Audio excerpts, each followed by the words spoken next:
নমস্কার বন্ধুরা। না, আমি কোনো ফুড ব্লগার নই, কিন্তু সাম্প্রতিককালে আমার বারাণসী ট্রিপের দৌলতে ওখানকার ভেজ খাবারের আমি একদম ফ্যান হয়ে গেছি। সত্যি বারাণসী ভেজ খাবারের জন্য ফেমাস। একে তো বারাণসীর গঙ্গা আরতি, গঙ্গার ঘাট, কাশী বিশ্বনাথের মন্দির এসব তো রয়েইছে, কিন্তু তাছাড়াও বারাণসী ফেমাস বারাণসীর খাওয়া দাওয়ার জন্য।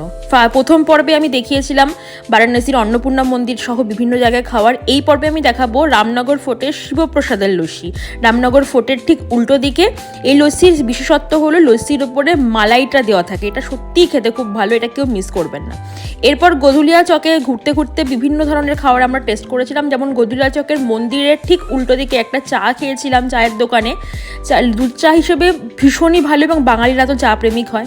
এরপর আসবো গধুলিয়া চকের পাপড়ি চাটের দোকান। এই তিনটে ধরনের পাপড়ি চাট আপনারা দেখতে পাচ্ছেন। একটা বড় প্লেটে পাপড়ি চাট, তারপরে ছোট প্লেটে বাস্কেট চাট আর পালাক চাট। এরপরেই বেনারসের বিভিন্ন গঙ্গা ঘুরতে ঘুরতে, গধুলিয়া চকে ঘুরতে ঘুরতে আমরা পৌঁছে গেছিলাম স্পেশাল মালাই খেতে। এই মালাইটাও গধুলিয়া চকে ছিল। মন্দির ঢোকার যে গলি, সেই গলির ডান দিকে একটা স্পেশাল দোকান। ওই দোকানের মালাইটা অবশ্যই খাবেন, কখনো মিস করবেন না।